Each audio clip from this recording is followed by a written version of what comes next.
What's your view about facts? Facts? Facts and their salience in the conversation. I'm a big fan of facts. I'm not sure they have any bearing on what person's popularity is, because Donald Trump is like, I'm not the first person to say this, but I completely agree that he's my old character with $10 billion. You know, he's completely playing on an emotional level, and so beautifully. I mean, that's one of the reasons why I just can't do that old character anymore, because he's doing it better than I ever could, because he's willing to drink his own Kool-Aid and manufacture it and distribute it, because he's got all the cash. He's this very interesting,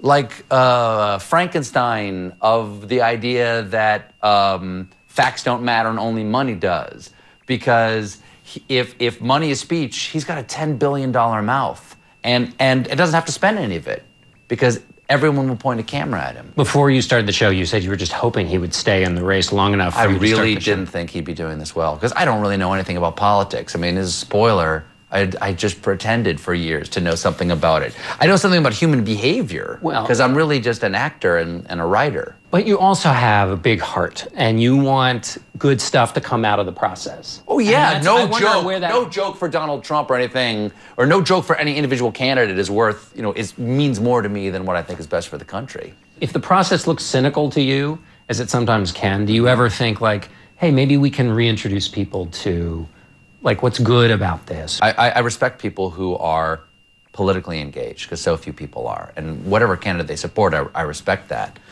For so many years, I lived on, I pretended to be an advocate for a side, and as such, I always had to take sides. This person is good, that person is bad, and there is nothing in between.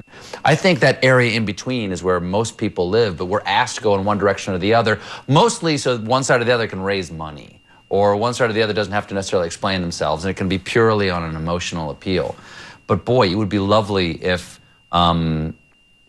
we all could have a conversation that does not involve demonizing the other side. I think that's worth doing. I don't know if it's my job, but I would say that that's certainly an objective of mine. I've tried to be very respectful to, I tried to be respectful to Donald Trump. The first thing I did was apologize to him. I didn't let my audience get mad at Ted Cruz or boo him.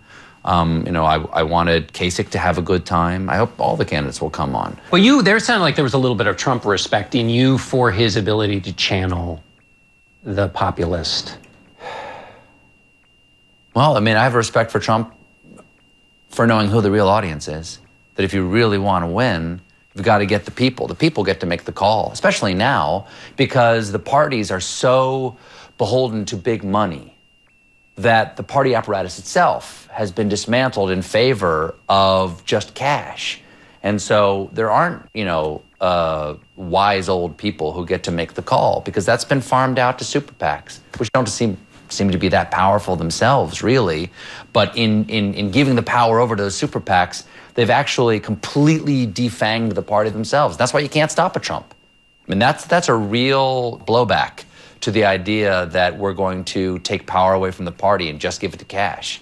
What I do respect is that he knows that it is an emotional appeal, and it might be emotional appeals that I can't respect, but he knows that you have to appeal to the voter. And that's why I may be wrong. I made a big deal about there's no way he's going to win. You weren't the only one. Yeah.